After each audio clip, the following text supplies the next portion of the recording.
Hello everyone, welcome to competition career point.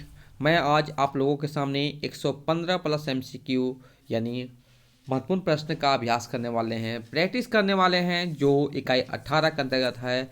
अब ये topic जो है एमपी टेट वर्ग 2 के अंतर्गत पूछे जाएंगे। जो लोग तैयारी कर रहे हैं एमपी टेट वर्ग का, किसी प्रकार का पीडीएफ जो मैंने अभी तक यूट्यूब में उपलब्ध करा चुका हूँ, वो कांटेक्ट कर सकते हैं, परचेस कर सकते हैं व्हाट्सएप से।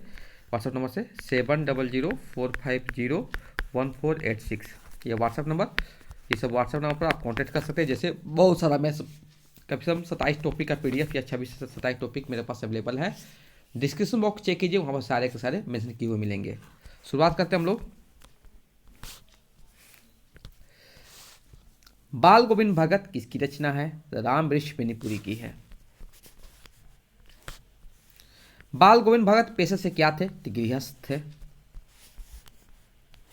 बाल गोविंद भगत का बेटा था कैसा था? दुबला पतला था। बाल गोविंद भगत गत की कौन सी विधा है? अथवा बाल भगत गोविंद भगत कैसी रचना है? रेखा चित्र। बाल गोविंद भगत कबीर को क्या मानते थे? साहब मानते थे। बाल गोविंद भगत की उम्र कितनी थी? 60 से ऊपर थी। बाल गोविंद भगत की संगीत साधना का चरम उसका उत्कर्ष कब देखा गया? संगीत साधना का बेटे की मृत्यु के दिन। बाल गोविंद भगत की पुतोह थी, सुशील थी। अपने बेटे के मरने पर बाल गोविंद भगत गाने लगे थे। बाल गोविंद भगत का कद कैसा था? तो मंझोला कद था। बाल गोविंद भगत का रंग कैसा था? गोरा था। बाल गोविंद भगत कैसा वस्त्र धारण करते थे? एक लंगोटी और एक कनफटी टोपी। बाल गोविंद भगत जाड़े के दिनों में क्या ओढ़ते थे? काली कमली। बाल गोविंद भगत मस्तक पर क्या लगाते थे? रामानंदी चंदन। बाल गोविंद भगत की टोपी कैसी थी? कबीरपंथी जैसी थी। बाल गोविंद भगत गले में क्या पहनते थे? तुलसी के जड़ों की माला। बाल गोविंद भगत कैसा जीवन व्यतीत कर रहे थे? गृहस्थ। प्रश्न संख्या 18, बाल गोविंद भगत किसे साहब मानते थे? कबीर को। बाल गोविंद भगत किनके गीतों को गाते थे तथा उनके आदर्शों पर चलते थे? कबीर। बाल गोविंद भगत कौन सी वाद्य बजाते थे? खंजड़ी। बाल गोविंद भगत कहानी के नायक कौन है? तो बाल गोविंद भगत। बाल गोविंद भगत के संदर्भ में असत्य कथन का चयन कीजिए। वे सूरदास को अपना साहब मानते थे, गलत है। यहाँ पर क्या हो जाएंगे? कबीर हो जाएंगे। बाकी देख लेते हैं उनके बारे में। वे 60 वर्ष के मंझोले कद के गोरे चिट्ठे व्यक्ति थे, बिल्कुल सही है। वे शरीर में मात्र एक लंगोटी पहनते थे, बिल्कुल सही है। वे कबीर पंथी टोपी रामानंदी चंदन लगाते थे, बिल्कुल सही है। भगत जी की बहू उन्हें छोड़कर क्यों जाना चाहती थी? ससुर की चिंता के कारण। बाल गोविंद भगत की पुत्र वधू की क्या चिंता थी? सही बातों की चिंता थी। क्या क्या था? बुढ़ापे में भगत के लिए खाना कौन बनाएगा? यदि बीमार पड़े तो उनको कौन पानी देगा? इस उम्र में उनकी देखभाल कौन करेगा? प्रश्न संख्या 25, भगत का पुत्र वधू को उसके भाई के साथ भेजने उनके चरित्र के किस गुण को बोध करता है? तो उनकी दूरदृष्टि और त्याग भावना का। भगत जी अपने बेटे का खास ख्याल रखा करते थे क्योंकि वे सुस्त और बोदा था। बाल गोविंद भगत के जीवन से हमें क्या प्रेरणा मिलती है? उपयुक्त सही बातें। आडंबर से दूर रहकर ईश्वर भक्ति करने की, सादगीपूर्ण जीवन व्यतीत करने की, सामाजिक रूढ़ियों का विरोध करने की। प्रभातियाँ क्या होती है? तो भोर की बेला में गायन वाला गीत है। बाल गोविंद भगत द्वारा अपने पुत्रों की मृत्यु पर शोक न मनाने तथा अनंत उत्सव मनाने का कारण क्या था? वो मृत्यु को बिरहनी आत्मा और परमात्मा का मिलन मानते थे। भादों की रात कैसी होती थी? अंधेरी रात होती थी। भगत गृहस्थ होते हुए भी वस्तुतः क्या थे? साधु थे। पूरब में लोही लगने शब्द से क्या मतलब है? सूरज के समय और सुबह के समय सूरज की लालिमा। बाल गोविंद भगत पाठ के आधार पर रोपनी किसे कहते हैं? धान की रोपाई को कहते हैं। कबीर पंथी मठ बाल गोविंद भगत के घर से कितनी दूरी थी? 4 कोस दूर थी। आषाढ़ के बारिश में औरतें क्या लाकर खेतों के मेड़ पर बैठी है? कलेवा। खेतों में बच्चे क्या कर रहे थे? बच्चे उछल रहे थे। भादों का अंधेरी रात में बाल गोविंद भगत कौन सा गीत गा रहे थे? गोदी में पीवा चमक उठे, सखिया चिहुक उठे ना। बाल गोविंद भगत की प्रभातियां किस महीने में शुरू होती थी? कार्तिक। बाल गोविंद भगत की प्रभातियां किस महीने तक चलती थी? तो फागुन। बाल गोविंद भगत के गांव से नदी की दूरी कितनी थी जहां वह स्नान करने जाते थे? 2 मील। बाल गोविंद भगत की प्रभातियां कार्तिक से शुरू होकर किस महीने तक चलती थी? तो फागुन तक चलती थी। प्रश्न संख्या 42। बाल गोविंद भगत अपने मरे हुए बेटे को किस पर लिटा कर रखा था? चटाई। बाल गोविंद भगत कबीर को साहब क्यों मानते थे? कबीर के आदर्शों पर चलते थे। बाल गोविंद भगत कहाँ आसन जमा बैठते थे? घर के आंगन में। गोदी में पीवा चमक उठे, सखिया चिहुक उठे न गाते थे? कौन गाते थे? बाल गोविंद भगत। बाल गोविंद किसके पद गाया करते थे? कबीर के। प्रश्न संख्या 47। बाल गोविंद भगत की संगीत साधना का चरम उत्सव किस दिन देखा गया था? तो बेटे की मृत्यु के दिन। नेक्स्ट प्रश्न है, तेरी गठरी में लगा चोर मुसाफिर जगा। बाल गोविंद भगत की यह गीत कब गाते थे? भादों का अंधेरी रात में। बाल गोविंद भगत अपने बेटे के का अंतिम संस्कार किसके द्वारा करवाया था? तो बहू के द्वारा। बाल गोविंद के गीतों में कैसा भाव व्यक्त होता था? प्रभु मिलन का। प्रश्न संख्या 51। बाल गोविंद के गीतों का सुनकर वहां उपस्थित सभी लोग क्या करते थे? झूम उठते थे। लेखक बाल गोविंद भगत के किस गुण पर मुक्त थे? मधुर संगीत गायन का। भगत जी प्रत्येक वर्ष किस नदी में स्नान करते थे? गंगा नदी। गर्मियों के शाम में बाल गोविंद भगत क्या गाते थे? संझा गाते थे। बाल गोविंद भगत का व्यवहार कैसा था? इन सभी था। खरा सच्चा, साधु बैरागियों जैसा, झगड़ा नहीं करने वाले।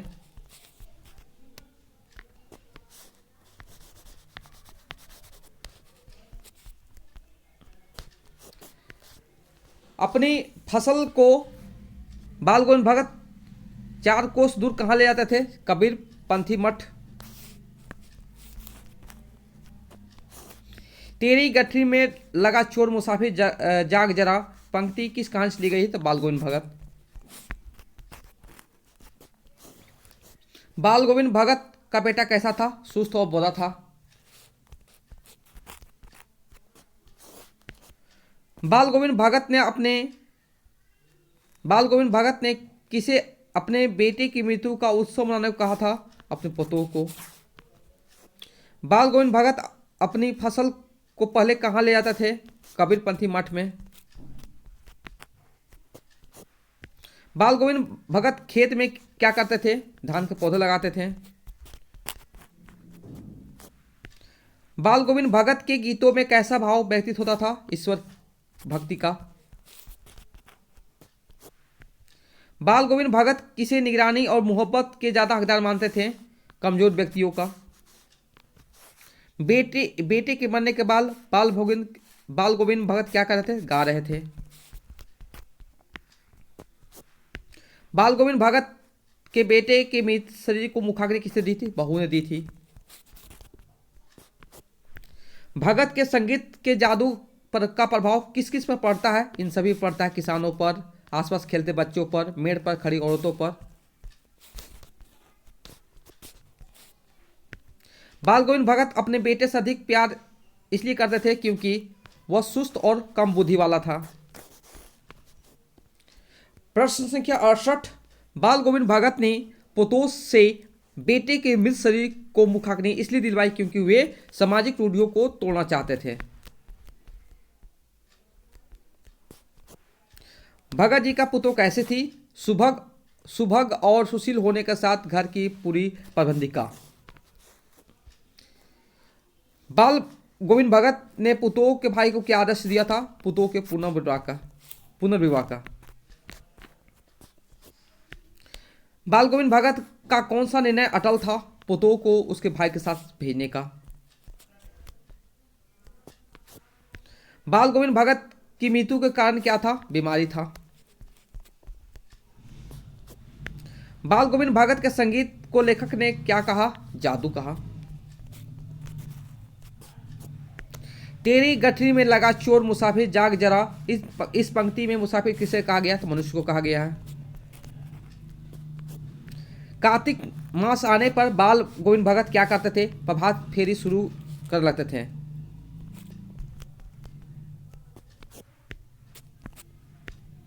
बाल गोविंद भगत किसे निगरानी और मोहब्बत के ज्यादा हकदार मानते थे? कमजोर व्यक्तियों को। भगत अपने संगीत का प्रभाव बढ़ाने के लिए करते थे क्या? स्वर को ऊंचा करते थे। रसमय वातावरण में बाल गोविंद भगत को क्या कह रहे थे? इन सभी।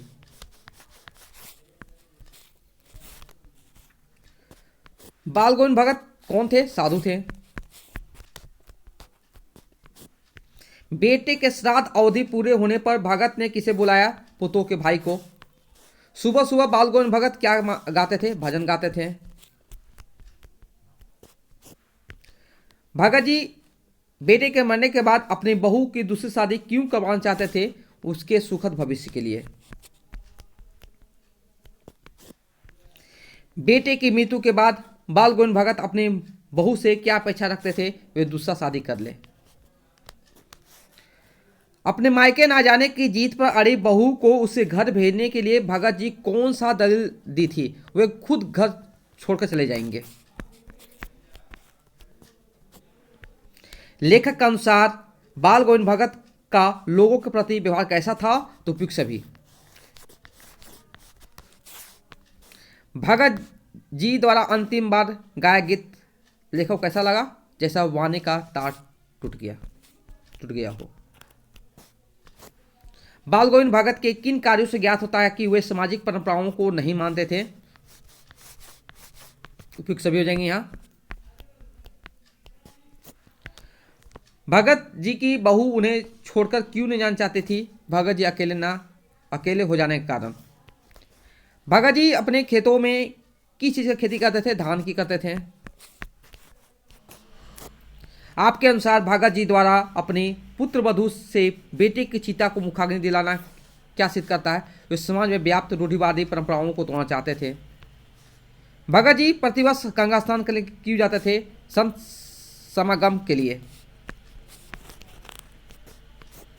राम वृक्ष बेनीपुरी का जन्म कब हुआ था? 23 दिसंबर 1899। राम वृक्ष बेनीपुरी का जन्म कहाँ हुआ था? वो बिहार में। राम वृक्ष बेनीपुर का जन्म किस ग्राम में हुआ था? बेनीपुर। पत्रकारिता के स्तर से निबंध शैली को विकसित करने वाले प्रमुख लेखक हैं राम वृक्ष बेनीपुरी। राम वृक्ष बेनीपुरी को बेनीपुरी नाम से क्यों जाना जाता है? तो बेनीपुर गांव में जन्म होने के कारण। किस साहित्यकार ने राम वृक्ष बेनीपुरी के रचनाओं को फौलाद उगलने वाली और मनोजगत भूकंप पे पैदा करने वाले बताया था माखनलाल चतुर्वेदी। राम वृक्ष बेनीपुरी को किस उपमा से विभूषित किया गया है? कलम का जादूगर। राम वृक्ष बेनीपुरी का जन्म कब हुआ था? 23 दिसंबर 1899। राम वृक्ष बेनीपुरी का कहानी संग्रह है चिता का फूल। राम वृक्ष बेनीपुरी का यात्रा संस्मरण है पैरों में पंख बांधकर। राम वृक्ष बेनीपुरी का उपन्यास है पतितों के देश। राम वृक्ष बेनीपुरी ने किस ग्रंथ का संपादन किया था? विद्यापति की पदावली। राम वृक्ष बेनीपुरी के समस्त रचनाओं कितने भागों में प्रकाशित हुई थी? 8 भागों में। राम वृक्ष बेनीपुरी का जन्म कहाँ हुआ था? बेनीपुर गांव, मुजफ्फर बिहारपुर। बेनीपुर गांव में मुजफ्फरपुर जिला है बिहार का, वहीं पर हुआ था। क्रांतिकारी गतिविधियों में सक्रिय रहने के कारण राम वृक्ष बेनीपुरी को कितने वर्ष का जेल जाना पड़ा था? 8 वर्ष। राम वृक्ष बेनीपुरी का रेखाचित्र है माटी की मूर्ति। इनमें कौन सी रचना राम वृक्ष बेनीपुरी का संस्मरण नहीं है? पैरों में पंख बांधकर। राम वृक्ष बेनीपुरी का नाटक है उपयुक्त सभी हो जाएंगे। उपन्यास पतितों के देश का प्रकाशन वर्ष है 1930 ईस्वी। राम वृक्ष बेनीपुरी की बिहारी सत्सई का संपादन की रचना है। राम वृक्ष बेनीपुरी की बिहारी सत्सई के संपादन की रचना है बिहार सत्सई की सुबोध टीका। माटी की मूर्ति रेखाचित्र का प्रकाशन वर्ष है 1946 ईस्वी। राम वृक्ष बेनीपुरी की उपन्यास विधा नहीं है, तो यहाँ पर विकल्प द हो जाएंगे, बाकी सभी हैं। कैदी की पत्नी उपन्यास प्रकाशन वर्ष 1940 ईस्वी। इनमें कौन सी रचना नाटक नहीं है? तो मिलकर पत्थर हो जाएंगे, बाकी सारे हैं। राम वृक्ष बेनीपुरी का मृत्यु कब हुआ था? 9 सितंबर 1968। यह था आज का अंतिम प्रश्न। इस टॉपिक से इतने भी महत्वपूर्ण प्रश्न बनते थे मैंने आपको देने का कोशिश किया हूँ, और ये कंटेंट आप लोग को अच्छे लग रहे होंगे तो पीडीएफ फॉर्म में खरीद सकते हैं या यूट्यूब से भी देख कर नोट बना सकते हैं। जो लोग इंटरेस्टेड हैं वो पीडीएफ फॉर्म खरीद सकते हैं व्हाट्सअप से। व्हाट्सअप नंबर दिया रहा है 7004501486। ओके, व्हाट्सअप नंबर है, इसी पर खाली आपको मैसेज करने हैं। मैसेज से इन्फॉर्मेशन प्राप्त करके पीडीएफ परचेस कर सकते हैं, और डिस्क्रिप्शन बॉक्स चेक कीजिए, वहाँ पर सारे मैसेज किए हुए मिलेंगे। Okay, thank you so much for watching my video.